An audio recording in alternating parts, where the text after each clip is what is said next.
Je bénis le Seigneur, amen, pour sa présence au milieu de nous. Alléluia. Je tiens à saluer les frères et sœurs de passage qui êtes là au milieu de nous. Soyez les bienvenus. On va prendre ensemble la suite un peu de ce qu'on avait vu déjà la semaine passée. On est parti sur les cantiques, mais pas le livre des cantiques, mais sur les cantiques que nous trouvons dans l'Ancien Testament comme dans le Nouveau Testament, et on abordera toutes ces choses. Et on va déjà se pencher sur le cantique. On a commencé sur le cantique de Moïse. On a ensuite, dans les prévisions à venir, on parlera aussi du cantique de Déborah, le cantique de cette dame qui a écrit un magnifique chant à la gloire de Dieu. On va prendre le cantique de Anne, et ensuite on verra aussi les cantiques de David, ces chants. Alors les cantiques, c'est souvent un texte qui inspiré, qui va ici encourager les croyants, et sous un chant, sous la forme d'un chant. Alors on ne connaît plus la musique, je suis désolé, on ne l'a plus. Mais il nous reste le plus important, c'est les paroles. Amen. Le plus important, c'est les paroles sur un cantique. Alors on va tourner nos regards et prendre ce texte final que nous avons lu la dernière fois. On était dans Exode 15 sur ce passage avec la délivrance d'Israël de l'Égypte. Et il est intéressant de se rappeler que la délivrance de l'Égypte pour Israël, c'est un point important pour ce peuple. C'est un point important dans l'histoire, parce que à chaque reprise, les prophètes parleront toujours et rappelleront toujours au peuple la notion de cette délivrance qu'il y a eu en Égypte.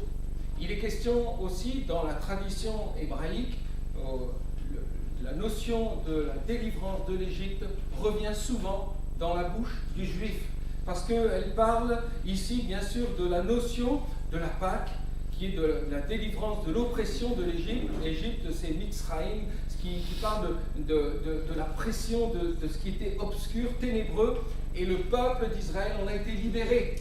Et c'est tout l'image ici, bien sûr, du salut qui est en Jésus-Christ. Amen. Christ nous a délivrés du péché. Christ nous a délivrés des œuvres de Satan. Nous avons été délivrés. Et Pharaon, qui représente ici toute la dignité des puissances des ténèbres, a été englouti dans les fonds des eaux de la mer Rouge. Amen. De cette mer des gens qui s'est refermée sur Pharaon, ses chars et ses cavaliers. Il y a une image d'une délivrance extraordinaire. Cette délivrance, elle revient dans ce cantique qui va être là, Exode 15.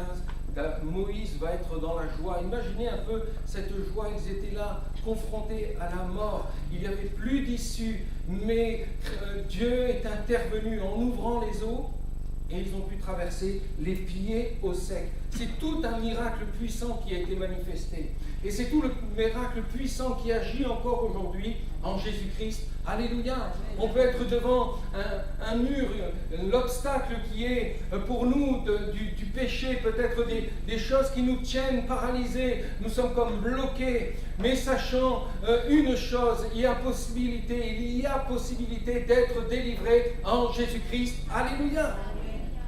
Cette délivrance, elle est là et elle peut agir sur nos vies. Et ce cantique de délivrance va nous emmener maintenant sur le cantique de la révélation. Et on avait lu, pourquoi ce cantique de Moïse est si important? Parce qu'on le retrouve à la fin. On le retrouve en Apocalypse chapitre 15, versets 1er à 4. On est là, on est dans ce parcours de l'Apocalypse, de ces révélations que Jean est en train d'avoir. On est à la fin les 7 derniers fléaux sont en train d'arriver, et puis il y a cette pensée qui est là. Puis je vis dans le ciel un autre signe, grand et admirable, 7 anges qui tenaient 7 fléaux. Les derniers quarts, par eux s'accomplit la colère de Dieu. Je vis comme une mer de verre mêlée de feu, et ceux qui avaient vaincu la bête et son image, le nombre de son nom, debout sur la mer de verre, ayant des harpes de Dieu. Et qu'est-ce qu'ils faisaient? Ils chantent le cantique de Moïse, le serviteur de Dieu, le cantique de l'agneau, en disant: tes œuvres sont grandes et admirables, Seigneur Dieu Tout-Puissant, tes voies sont justes, véritables, Roi des nations. Amen. Il y a une belle déclaration sur quelque chose qui a déjà été écrit. Depuis plus de 3000 ans, ce cantique était là, avec une portée qui est ici sur la fin des temps. Et nous allons voir ce cantique 32 de Deutéronome. Parce que Dieu va faire connaître à Moïse ce qui va arriver au peuple. L'Éternel demandera à Moïse d'écrire un cantique et de l'enseigner. Là, ce n'est pas Moïse qui va composer un cantique sous l'inspiration du Saint-Esprit comme Exode 15, mais ici, on arrive dans une révélation, Dieu va lui dicter les paroles. Ça ne va pas pour être Moïse du plagiat, Moïse va être l'interprète de ce que Dieu va révéler. Ici, dans Deutéronome 32, nous sommes dans un cantique qui est apocalyptique. Alors ça ne veut pas dire que c'est l'Apocalypse. Pour nous, quand on pense à l'Apocalypse, c'est destruction, tout le chaos. Mais Apocalypse, ça veut dire en grec révélation. Il y a une révélation sur les temps qui vont arriver. Il y a une révélation sur les choses qui vont arriver. Et le cantique ici, Moïse doit l'enseigner au peuple. Et la prophétie, vous savez ce que c'est? C'est Dieu qui révèle ses secrets à son serviteur. Et dans la notion du prophétique comme de la révélation, il y a une portée où Dieu veut révéler des secrets. Et il ne le fait pas dans un but d'amener sur le peuple, je vais les juger, et puis ils mériteront ce qu'ils mériteront. Dieu parle toujours par la voix des prophètes pour appeler son peuple à la repentance. Il y a un désir de notre Dieu. Et ce cantique va nous amener sur les temps qui vont arriver à la fin. Alors nous devons écouter Dieu au travers de sa parole et le connaître comme il se révèle dans sa parole. Désires-tu connaître Dieu? Désires-tu savoir qui est Dieu? Eh bien, ouvre les Saintes Écritures, parce que le cœur de Dieu, ce qu'il est dans sa nature, il se révèle dans les Écritures. Amen. Alors, Deutéronome 31, versets 14 à 19, verset 22, je ne l'ai pas mis, mais on est ici à la fin de ce périple des 40 années dans le désert. Moïse va être celui qui va amener Israël aux portes, à l'entrée de la terre promise, et il n'y rentrera pas, mais il va ici envoyer avec Josué, son serviteur, et eux vont pouvoir entrer dans la terre promise. Mais avant d'entrer dans ce territoire, on est à la fin de ces 40 années passées dans le désert, Dieu va parler à son peuple, et il va lui révéler toutes choses au travers de ce cantique. Et il va appeler ici son serviteur, et Moïse, et il va lui dire: écris ce cantique, et enseigne-le au peuple. On va le prendre ensemble. On va lire le verset 31. On va prendre à partir du verset 28. Je ne sais pas ce que j'ai mis là. Non, si, c'est bon, j'ai mis 28. Assemblez devant moi tous les anciens de vos tribus et officiers, je dirai ces paroles en leur présence, et je prendrai la témoin contre le ciel et la terre.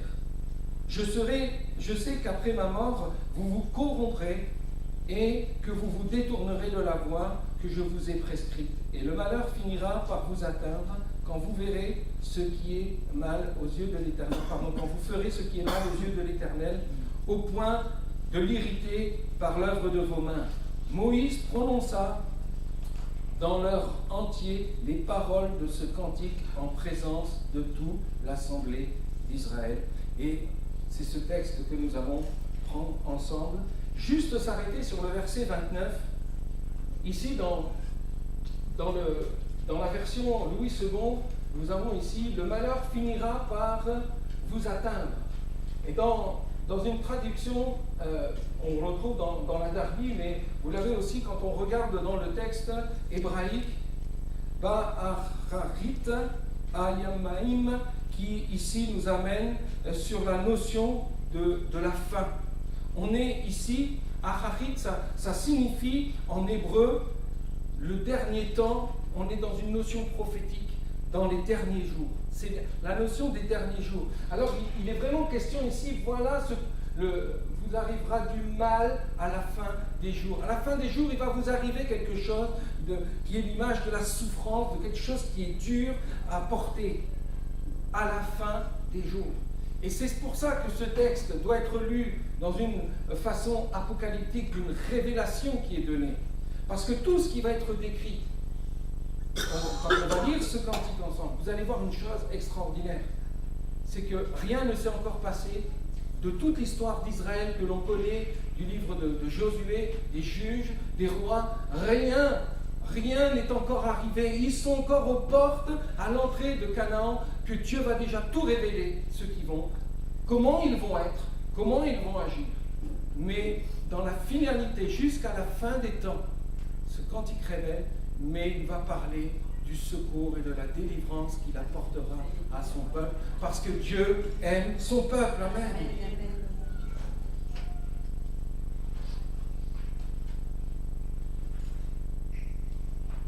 Ce cantique nous exhorte, et dans un premier point, c'est ce que nous allons voir. On va passer à la slide suivante. On va lire ensemble Deutéronome 32, versets 1 à 6. Cieux, prêtez l'oreille, et je parlerai. Terre, écoutez les paroles de ma bouche, que mes instructions se répandent comme la pluie. Que ma parole tombe comme la rosée, comme les ondées sur la verdure, comme des gouttes d'eau sur l'herbe, car je proclamerai le nom de l'Éternel. Rendez gloire à notre Dieu. Il est le rocher, ses œuvres sont parfaites, car toutes ses voies sont justes. C'est un Dieu fidèle et sans iniquité. Il est juste et droit. S'ils se sont corrompus, à lui n'est point la faute. La honte est à ses enfants, race fausse et perverse. Est-ce que l'Éternel, que vous en rendrez responsable, peuple insensé et dépourvu de sagesse, n'est-il pas ton Père, ton Créateur? N'est-ce pas lui qui t'a formé et qui t'a affermi? Amen. Je prends à témoin le ciel et la terre, nous dira ce cantique. Quel est le sens, la signification de dire j'en prends à témoin le ciel et la terre? Eh bien, il est question ici, ça va être repris dans Deutéronome 30, verset 19. Ésaïe, le prophète, va répéter la même chose dans le démarrage de son texte prophétique. Ésaïe parlera aussi, je prends à témoin le ciel et la terre. Pourquoi? Parce que les cieux et la terre sont la source de fécondité. Les pluies sont tombées et ont été données au peuple quand il marchait dans les voies de Dieu. Quand ce peuple marchait dans les voies de Dieu, il y a eu toujours l'abondance. Dieu n'a pas permis qu'il soit dans la difficulté. Quand ce peuple marchait dans les voies de Dieu, la bénédiction était donnée. Et si le peuple se détournait de Dieu, les pluies n'étaient plus données et la famine devenait leur partage. Ils n'ont encore rien connu du pays de Canaan. La conquête n'a pas encore été là. Que Dieu est en train déjà d'avertir quelle était la nature de leur cœur. J'en prends à témoin le ciel et la terre. La terre que Dieu a donnée pour Israël. Cette terre qui les a nourris, qui les a bénis. Mais cette terre, c'est aussi celle qui vomit ses habitants. Parce qu'il est question dans Lévitique, chapitre 18, verset 28, « Prenez garde que le pays ne vous vomisse si vous vous souillez. » Parce que de la même manière que ce pays a vomi les habitants de Canaan, de la même manière, vous serez aussi vomis. Vous allez être rejetés. Il y a comme quelque chose qui est contre nature qui va être rejeté. Parce que Dieu a choisi cette terre. Amen. Cieux, prêtez l'oreille, et je parlerai. Terre, écoutez les paroles de ma bouche. Que tes instructions se répandent comme la pluie, que ta parole tombe comme la rosée. Amen. Ces paroles, elles sont sérieuses, mes bien-aimés. Et elles doivent porter du fruit. Il en est de même pour nous ce matin. Est-ce que la parole de Dieu porte du fruit dans nos vies? L'Éternel est fidèle et il est juste. Il est droit. Il est sans iniquité. Notre Dieu est pur. Il est saint. Et la question, elle était donnée, mais est-ce Dieu que vous allez rendre responsable de toutes les choses que vous allez pouvoir faire dans ce pays qui va être contre ce que Dieu désire? Mais souvent, nous sommes à accuser Dieu de bien des choses qui peuvent nous arriver autour de nous. Mais nous sommes responsables de nos actes. Et c'est intéressant de regarder à ces choses, mais de dire, Dieu a toujours pourvu à mes besoins, je n'ai jamais manqué de rien. Est-ce que c'est votre cas? Moi, en tout cas, c'est ce que j'ai vécu. Je n'ai jamais manqué de rien. Je n'ai peut-être pas connu la surabondance. Je n'ai peut-être pas connu la famine. Mais Dieu a toujours pris soin de moi. Et de quelle manière vivons-nous par rapport à cette grâce commune qui nous est donnée? Ça doit nous faire réfléchir. Parce que bien souvent, quand on a dans l'abondance, est-ce que parfois nous sommes reconnaissants vis-à-vis de Dieu? On pense à un point final d'avoir tout le confort, mais avons-nous gardé notre Dieu dans notre cœur? Ou l'avons-nous oublié? Parce que notre Dieu nous accorde ses bienfaits. Qu'en faisons-nous aujourd'hui? Sa fidélité, elle est sans égale. Je peux le témoigner. Peut-être plein ici, dans ce Dieu, pourrait dire, oui, mon Dieu, il a toujours été fidèle. Amen. Et nous sommes venus dans ce Dieu pour rendre l'action de grâce, remercier notre Dieu pour sa bonté, pour sa miséricorde. Et nous sommes venus dans ce lieu pour le louer, l'adorer, parce qu'il est un Dieu fidèle. Amen. Et les bienfaits de Dieu, c'est ce qu'on va voir ensemble ici. Regardez ce que Israël a connu et ce qui est annoncé ici. Rappelle à ton souvenir les anciens jours. Passe en revue les années, génération par génération. Interroge ton père et il te l'apprendra. Tes vieillards, ils te diront, quand le Très-Haut donna un héritage aux nations, quand il sépara les enfants des hommes, il fixa les limites des peuples, d'après le nombre des enfants d'Israël. Car la portion de l'Éternel, c'est son peuple.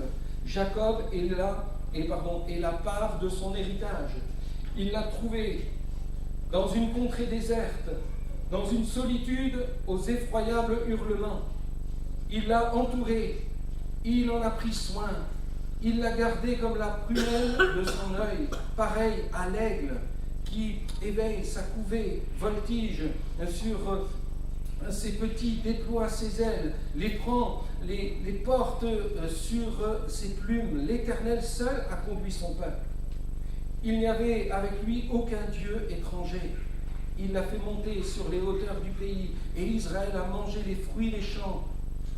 Il lui a fait sucer le miel du rocher, l'huile qui sort du rocher le plus dur, la crème des vaches et le lait des brebis, avec la graisse des agneaux, des béliers de Bassan et des boucs, avec la fleur du froment. Et tu as bu le sang du raisin, le vin, les bienfaits de l'Éternel. Souviens-toi, comme je suis venu te sortir de l'esclavage, je suis venu te sortir de l'esclavage de l'Égypte par mes prodiges et par mes miracles. Et je vous conduis maintenant dans une terre qui est fertile. Souviens-toi comment j'ai été bon avec toi. Rappelle-toi combien j'ai été bon avec toi. Ce n'est ni Baal, ni Astarté, ni Kémosh qui sont venus te sauver. Ce n'est ni Moloch qui est venu te sauver, mais c'est l'Éternel. Et il y a déjà dans cette projection, moi quand je lis ce texte, je me dis, mais ce cantique est donné, il n'y a encore rien qui a été vécu. Comprenez la portée ici? Je vais vous y emmener. Exode 32, verset 11, Exode 19, verset 4, vous avez ici l'image de l'aigle qui revient. L'image de l'aigle qui montre ici, qui déploie une force, une grandeur, une majesté, qui est capable de couvrir, qui est capable de porter. Et toute cette image même, elle revient dans le livre de l'Apocalypse, au chapitre 12, versets 13 à 14. Vous avez cette idée qui est donnée, de l'aigle, de ses ailes qui sont données. les bienfaits du secours qui est amené de l'Éternel. Et il est question ici des aigles qui vont sauver Israël à un moment de l'histoire, à la fin des temps. C'est ce qui nous est dit dans le livre ici de l'Apocalypse. On est déjà bien porté très loin dans ce cantique. Rien n'a encore été vécu parce que Dieu révèle les choses. Dieu veut les révéler pour que ce peuple comprenne. Rappelle-toi de ce que Dieu a fait. Ce qu'il a fait hier, il peut encore le faire aujourd'hui. Amen. Nous, on est là aujourd'hui, on lit, on a une partie de l'histoire qui est bien entamée, que nous connaissons. Et aujourd'hui, quand on observe l'actualité, on est en plein dedans. Si vous regardez Deutéronome 32, on est en plein dans l'actualité. Et nous devons réfléchir et se dire, mais ce Dieu qui a usé tant de grâce, pourquoi nous pouvons dire que la grâce de Dieu est si grande? Parce que vous plongez vos regards, ne serait-ce que dans le livre des rois, et dans ce livre, ô combien Dieu a usé de prophètes qui sont venus à plusieurs reprises rappeler, parler au peuple, les ramener pour qu'ils se détournent de leurs péchés. Dieu aurait pu très bien dire, non mais moi c'est fini, j'arrête tout maintenant avec eux. J'arrête tout. Mais Dieu les a amenés ici à chaque fois à se repentir parce que notre Dieu est un Dieu d'amour, de grâce, de bonté. Il révèle dans son amour et dans sa grâce. Et face à tous ces bienfaits que Israël a eus, de ce soin qu'il a donné, de toute cette nourriture qu'il a eue en abondance, de toutes ces choses, mais qu'en a-t-il fait? L'ingratitude d'Israël. Et c'est mon troisième point. On va prendre cette troisième partie ici de ce cantique. Ça va, vous êtes avec moi? Je ne vous ai pas perdu? On est ensemble? On lit beaucoup ce matin, mais c'est important. Israël est devenu gras et il a rejailli. Tu es devenu gras, épais et replé. Il a abandonné Dieu, son Créateur. Il a méprisé le rocher de son salut. Ils ont excité sa jalousie par des dieux étrangers. Ils l'ont irrité par des abominations. Ils ont sacrifié à des idoles qui ne sont pas dieux, à des dieux qu'ils ne connaissent point, nouveaux, venus depuis peu, et que vos pères n'avaient pas craint. Tu as abandonné le rocher qui t'a fait naître, et tu as oublié le Dieu qui t'a engendré. Amen. Après l'abondance de l'Éternel, après cette abondance que Dieu avait accordée à son peuple, l'abondance va devenir leur ennemi. Et nous devons faire très attention que l'abondance dans nos vies, de tout ce que Dieu nous donne, permet d'avoir que ça ne devienne pas notre ennemi. Israël va devenir gras et mépriser son Dieu, le rocher de son salut. Ils vont s'attacher à des idoles et le châtiment de l'Éternel va se manifester. C'est terrible. L'ingratitude du peuple d'Israël à ce moment-là. Dieu leur promet de tout leur donner. Et nous voyons qu'à peine arrivé, le livre de Josué nous parle de la conquête. Le livre de Juges nous emmène ici aussi dans le peuple qui va s'implanter, qui est là dans ce territoire. Qu'est-ce qu'ils vont faire tout de suite? Dès que tout va bien, eh bien, ils ne vont plus se tourner vers la Torah, ils ne vont plus au temple, ils vont commencer à abandonner la notion de la Pâque, ils ne vont plus la fêter, ils ne vont plus se réunir ensemble pour le culte, et tout doucement du retrait. Mais par contre, ils vont se tourner vers les Baals. Et Dieu qui était sur ce territoire de Canaan, je ne sais pas, il devait y avoir quelque chose qui devait séduire leur cœur dans ces cultes.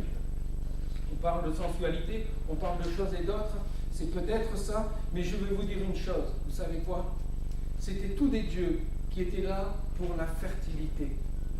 Et à un moment donné, on s'accroche, on s'attache à Dieu, et puis il y a comme des fois une perte de confiance. Alors on va essayer de trouver une confiance ailleurs.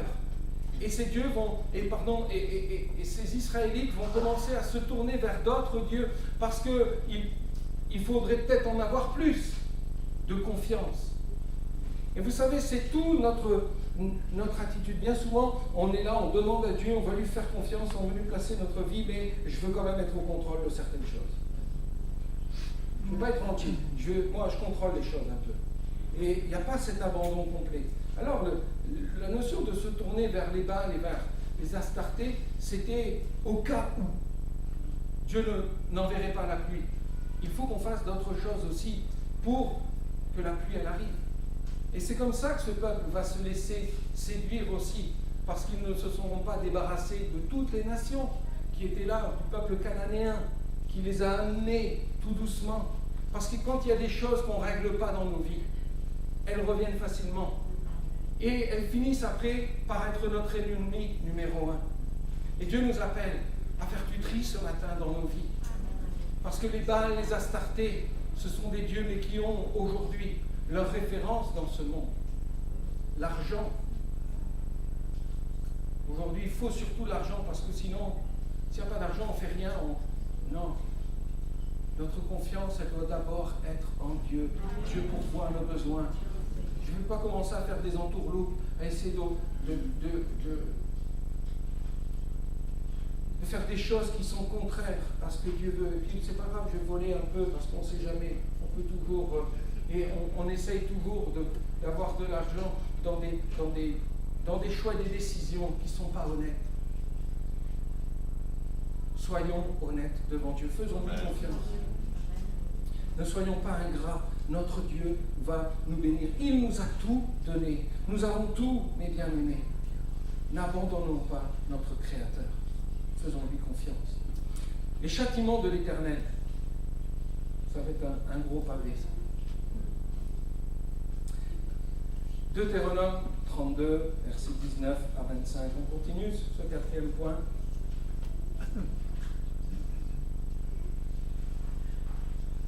L'Éternel l'a vu et il a été irrité, indigné contre ses fils et ses filles. Il a dit, je leur cacherai ma face, je verrai quelle sera leur fin, car c'est une race perverse. Ce sont des enfants infidèles. Ils ont excité ma jalousie par ce qui n'est point Dieu. Ils m'ont irrité par leurs vaines idoles, et moi, j'exciterai leur jalousie par ce qui n'est point un peuple. Je les irriterai par une nation insensée. Car le feu de ma colère s'est allumé, et il brûlera jusqu'au fond du séjour des morts. Il dévorera la terre et ses produits. Il embrasera les fondements des montagnes. J'accumulerai sur eux les maux, j'épuiserai mes traits contre eux. Ils seront desséchés par la faim, consumés par la fièvre et par des maladies violentes. J'enverrai parmi eux la dent des bêtes féroces et le venin des serpents. Au dehors, on périra par l'épée, et au dedans, par d'effroyables calamités. Il en sera du jeune homme comme de la jeune fille, de l'enfant à la mamelle comme du vieillard. Et on dit Amen. Ce passage est dur, parce qu'il annonce en fait ce qui va se passer dans le livre, ici des juges, mais aussi ce texte nous parle de ce qui va arriver à la fin des temps. Et à partir du moment où ils ont méprisé le rocher de leur salut, le salut c'est Yeshua. Et bien à partir de ce moment-là, qu'est-ce qui est arrivé à ce peuple? Les calamités. Et c'est intéressant de voir que Paul, l'apôtre Paul, il va utiliser le verset 21 pour parler de l'endurcissement d'Israël dans son épître aux Romains. L'épître aux Romains de l'apôtre Paul, Paul va s'appuyer sur ce texte. Romains chapitre 10, verset 19. Mais je dis, Israël ne l'a-t-il pas su? Moïse le premier dit, j'exciterai votre jalousie par ce qui n'est pas une nation, je provoquerai votre colère par une nation sans intelligence. Amen. Paul ici, l'apôtre Paul va s'appuyer sur ce cantique pour écrire l'épître aux Romains et surtout le chapitre 9, 10 et 11. Il est question de quoi dans ces trois chapitres? Eh bien, il développe sur l'endurcissement d'Israël. Et par l'endurcissement d'Israël, il va se passer quelque chose. L'évangile va être prêché aux nations. Amen. L'évangile va être prêché aux païens.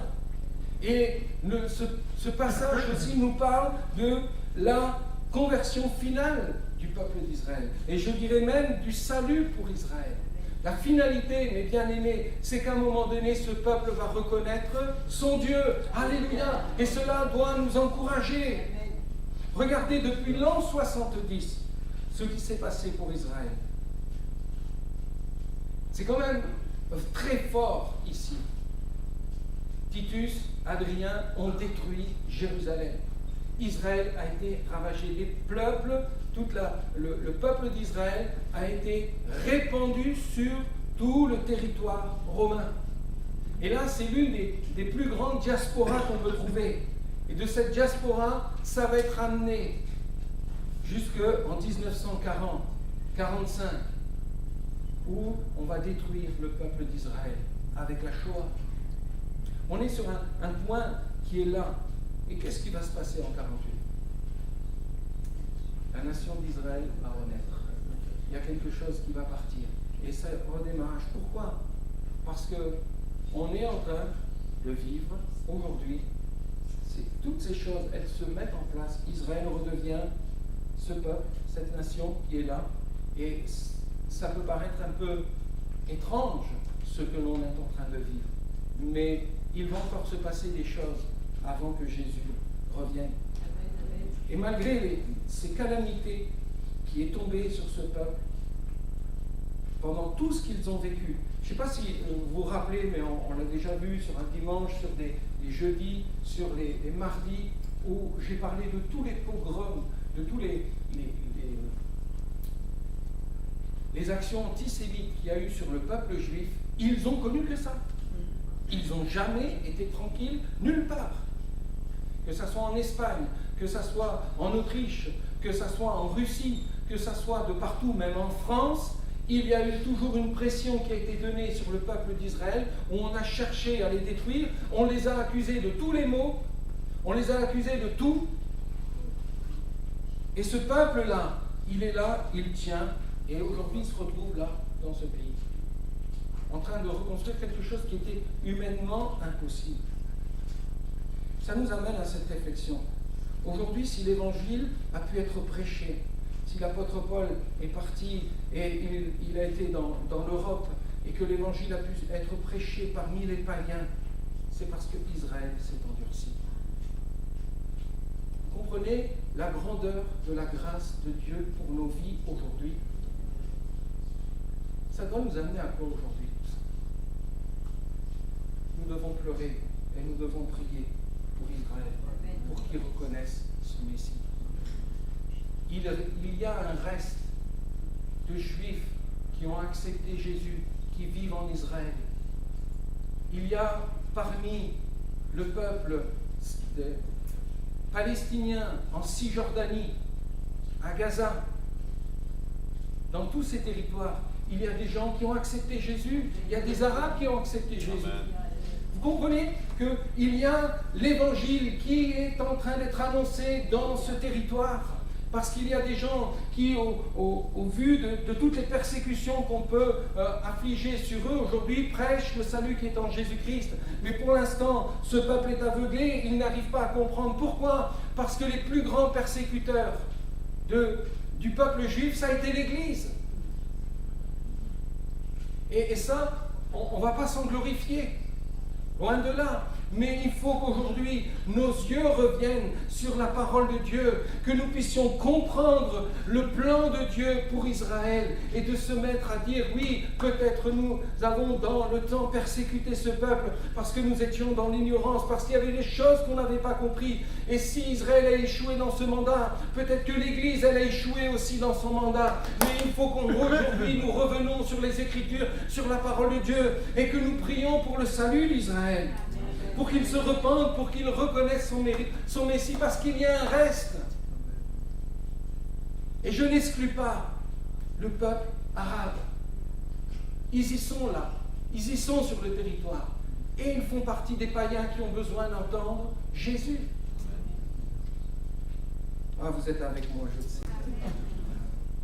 On continue. Je voudrais dire Je les emporterai d'un souffle. Je ferai disparaître leur mémoire d'entre les hommes. Voilà ce que Dieu déclare. Voilà ce qu'il est en train de dire. Je voudrais dire, je les emporterai d'un souffle. Je ferai disparaître leur mémoire d'entre les hommes. Mais je crains les insultes de l'ennemi. Je crains que leur adversaire ne se méprenne et qu'ils ne disent « Notre main a été puissante et ce n'est pas l'Éternel qui a fait toutes ces choses. C'est une nation qui a perdu le bon sens. Il n'y a point en eux d'intelligence. S'ils étaient sages, voici ce qu'ils comprendraient. Ils penseraient à ce qui leur arrivera. Comment un seul en poursuivrait-il 1000 et 2 en mettraient-ils 10 000 en fuite si leur rocher ne les avait vendus, si l'Éternel ne les avait livrés? Car leur rocher n'est pas comme notre rocher. Nos ennemis en sont juges. Mais leur vigne est du plan de Sodome et du territoire de Gomorrhe. Les raisins sont des raisins empoisonnés, leurs grappes sont amères, leur vin, c'est le venin des serpents, c'est le poisson cruel des aspics. Amen. Si Dieu avait voulu, il aurait complètement détruit Israël. Mais aujourd'hui, on n'en parlerait plus, comme le peuple babylonien, comme le peuple perse, comme bien des nations, comme l'Égypte antique, où il ne reste que des pierres, il ne reste plus rien. Aujourd'hui, vous ne retrouvez pas les Égyptiens en train de s'exhorter avec des textes qui ont écrit dans l'Égypte antique. Ils n'y sont plus, tout ça. Tout ça, c'est fini. Mais comprenez, Dieu aurait pu détruire de la même manière Israël, où on n'en aurait plus entendu parler. Mais s'il avait agi de cette manière, il aurait été juste en fonction de l'attitude que Israël avait eue envers son Dieu. Mais Dieu, dans sa bonté et dans sa grâce, s'est dit, si je les détruis complètement, je crains les insultes des ennemis. T'as vu, t'as pas réussi à aller jusqu'au bout avec ce peuple. Ils avaient tout pourtant, ils avaient tout pour réussir et ils n'y sont pas allés. Hein? Regarde, t'as vu ton peuple comment il est. Mais Dieu a un plan pour ce peuple. Comment se fait-il qu'Israël n'a pas réussi à réfléchir sur ce qui leur arrive aujourd'hui? C'est quand même fou. Mais il y en a. Il y a des rabbins qui, à force de lire les textes, de méditer, essaient de comprendre, le Messie s'est révélé dans leur vie. Jésus s'est révélé.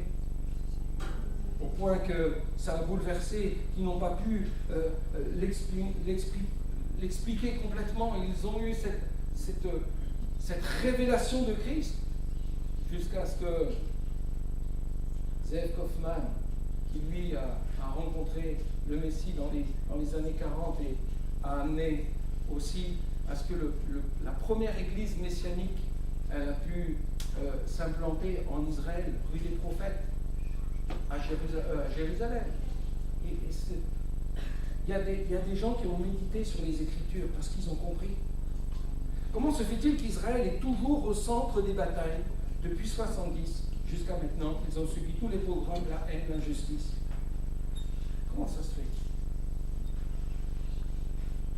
Dieu aurait pu les détruire, mais il avait un plan pour son peuple. Et nous sommes amenés à une réflexion ce matin.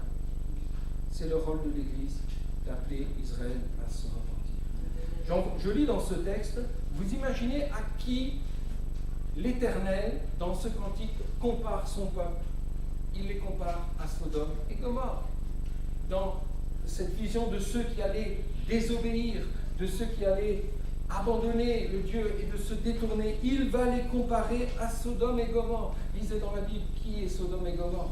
C'est le point culminant de l'orgueil et de l'immoralité.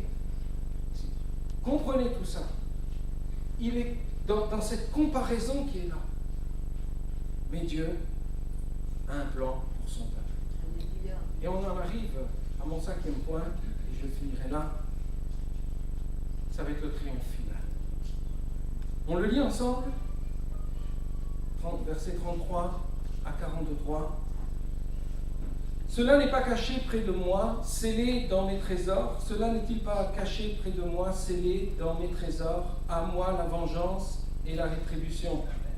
Ma femme, elle aime bien utiliser ce verset. À l'Éternel la vengeance et la rétribution. Il faut faire confiance. Laissez, vous vivez l'injustice, faites confiance. Le Seigneur s'en occupe de vos soucis. Parce que Dieu n'abandonne pas ses enfants.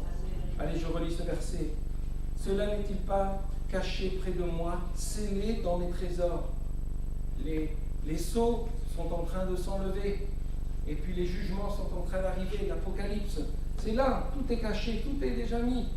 À moi la vengeance et la rétribution. Quand leur pied chancellera, car le jour de leur malheur est proche.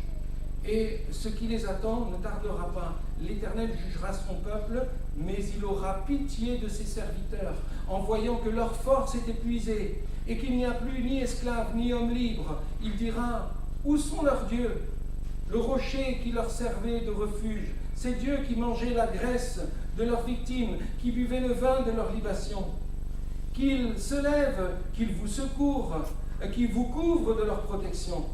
Sachez donc que c'est moi qui suis Dieu, et qu'il n'y a point de Dieu près de moi. Je fais vivre et je fais mourir, je blesse et je guéris, et personne ne délivre de ma main. Car je lève ma main vers le ciel, et je dis, je vis éternellement, si j'aiguise l'éclair de mon épée. Et si ma main saisit la justice, je me vengerai de mes adversaires, et je punirai ceux qui me haïssent. Mon épée dévorera leur chair. Et j'enivrerai mes flèches de sang, du sang des blessés, des captifs, de la tête des chefs de l'ennemi. Nation, chantez les louanges de son peuple, car l'Éternel venge le sang de ses serviteurs, il se venge de ses adversaires, et il fait l'expiation pour son pays et pour son peuple. Amen. Dieu va agir en faveur de son peuple Israël pour le délivrer des nations. Ce sera le salut pour l'Église, mais ce sera aussi le jugement pour les nations. Et c'est le plan de Dieu qui est écrit ici dans ce cantique, de ce que nous avons lu à un moment donné. Dieu va intervenir. C'est le plan de Dieu, c'est ce qui est écrit dans ce cantique. Et Dieu va juger son peuple, mais il aura aussi pitié de lui. Il va le juger sur son péché, mais il aura pitié de lui. Ça veut dire quoi? Pitié vient de ce terme aussi, nacham, en hébreu, qui signifie consoler, avoir compassion. Si le livre d'Ésaïe commence avec « J'en appelle à témoin le ciel et la terre », on est dans la même image que ce cantique. Il y a tous les jugements qui tombent dans le livre d'Ésaïe. Et quand on arrive à Ésaïe 40, il est question de consoler mon peuple. Il y a une restauration qui est à venir. Il y a une consolation. Dieu va consoler son peuple. Et cette consolation tant attendue, elle est venue déjà. Jésus-Christ, le consolateur, est venu. Amen. Et il va revenir. Alléluia. Et ils n'ont pas compris. Ils n'ont pas pu saisir celui qui est venu, celui qu'ils ont rejeté. Celui qu'ils ont rejeté, c'était le Messie, c'était leur sauveur. Et Jésus était annoncé par la voix des prophètes. Ils l'ont rejeté, mais Christ reviendra pour consoler son peuple. Et la consolation va venir sur Israël. Mais avant, il faut que leur force soit arrivée à épuisement. L'épuisement complet. Là, aujourd'hui, observez. Ils sont forts, n'est-ce pas? Ça dérange beaucoup de gens autour, qu'ils ont cette puissance militaire, qu'ils arrivent à intervenir, à se débrouiller sur certaines situations. Le peuple est en train de souffrir, mais il y a derrière une puissance militaire qui est là. Et puis, même le peuple n'arrive pas à comprendre. Ils sont là. Nous, on veut libérer les otages. Et puis, il y a, le peuple est comme divisé actuellement. Il y a un souci complet dans ce peuple. Mais il y a une puissance militaire qui est là, mes bien-aimés. Mais cette puissance militaire, elle va arriver à un moment donné, ils n'en auront plus. Toutes les nations vont se liguer contre Israël. Et il va falloir que Dieu intervienne et que Jésus, le consolateur, vienne pour sauver son peuple. Mais tout ce qu'ils vont vivre Ça va les amener à crier, à lever leurs yeux vers l'Éternel. Ça nous parle aujourd'hui. Il y a des gens qui luttent contre Dieu dans leur vie personnelle. Non, je ne fais pas les choses comme ça. Non, je n'agirai pas de telle manière. Je veux faire comme moi. Et puis, c'est comme compliqué. Il n'y a aucune ressource. On n'y arrive plus. Et le Seigneur va des fois jusqu'à nous amener dans l'épuisement complet pour qu'on puisse dire « J'ai besoin de toi, viens me secourir ». À qui ces choses ne sont pas arrivées? Où on a lutté contre Dieu. Mais il a fallu à un moment qu'on n'ait plus de force juste de nous abandonner. Je lutte. Mais la foi, c'est de dire Seigneur, je veux m'abandonner à toi. Je ne comprends pas toutes les choses. J'ai besoin que tu viennes visiter mon cœur, ma vie. Je veux m'abandonner. Il va se passer la même chose pour le peuple d'Israël, mes bien-aimés. Mais il aura pitié de ses serviteurs en les voyant que leur force est épuisée. Israël va connaître encore des temps de détresse. Ce n'est pas fini. Ce que vous voyez là aujourd'hui, ce n'est que le commencement. Et que l'Église ne s'associe pas avec cet esprit antisémite qui est en train de toucher et de gagner toutes les nations. Mettons-nous à faire très attention. Parce que Dieu est en train d'amener son peuple à la repentance. Et nous devons regarder le fil de l'actualité et de tout ce qui se passe aujourd'hui sur le conflit israélo-palestinien. Nous devrons le regarder au travers des Écritures. Amen. Amen. Que doit faire l'Église? Eh bien, elle doit comprendre les Écritures. Et elle doit prier pour Israël et prendre position pour le plan de Dieu. C'est Dieu qui permet toutes ces choses. C'est peut-être abominable à vos yeux, parce que nous avons souvent un regard humaniste devant tout ce qui est en train de se passer. On y met facilement un jugement. Nous ne devons pas, frères et sœurs, prendre position partie. Nous devons prier pour qu'Israël se repente. Parce que, qu'on le veuille ou non, qu'on l'accepte ou qu'on ne l'accepte pas, c'est le peuple de Dieu. Ce n'est pas l'Église qui a remplacé Israël. C'est faux. Cette théologie de la substitution ne fait pas partie de ma prédication, ne fait pas partie de mon enseignement, de ce que je vous amène ce matin. L'Église n'a pas remplacé Israël. Nous ne sommes pas l'Israël spirituel. Et ce qui veut dire qu'une bonne partie des écrits prophétiques qui sont dans l'Ancien Testament sont pour Israël. On y retrouve une exhortation, un enseignement pour nos vies, mais ces écrits sont pour Israël. Alors nous devons prêter attention à la manière dont nous traitons ce peuple. Parce qu'un jour, nous allons chanter les louanges de son peuple. Nation, chantez les louanges de son peuple. Il va se passer un truc. Quand ils vont tous monter contre Israël et que Jésus va arriver, qu'ils vont reconnaître celui qu'ils ont percé. Ce jour glorieux, magnifique, où les gens plieront les genoux devant le Messie, ils reconnaîtront le Messie, Israël sera sauvé, il va se passer quelque chose de glorieux, mais les nations seront écrasées. C'était soit tu reconnais, ou alors tu seras jugé. Il va se passer quelque chose qui va être extraordinaire. L'Éternel venge le sang de ses serviteurs. Vous avez le même parallèle, et je ne vais pas le lire, mais dans Apocalypse 19, verset 1er à 2. Parce que ce cantique résume ainsi. Israël, choisi de Dieu par grâce, a hérité, prospéré, mais il a méprisé en se comportant. Le châtiment est venu sur eux à cause de leur rébellion. Mais Dieu, dans son amour infini, va les consoler, il va les délivrer. Et comment? Eh bien, en jugeant et en exerçant son jugement sur les nations.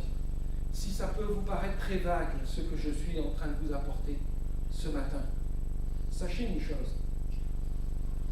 Dieu vous aura tout donné sur cette vie. Qu'est-ce que vous en aurez fait?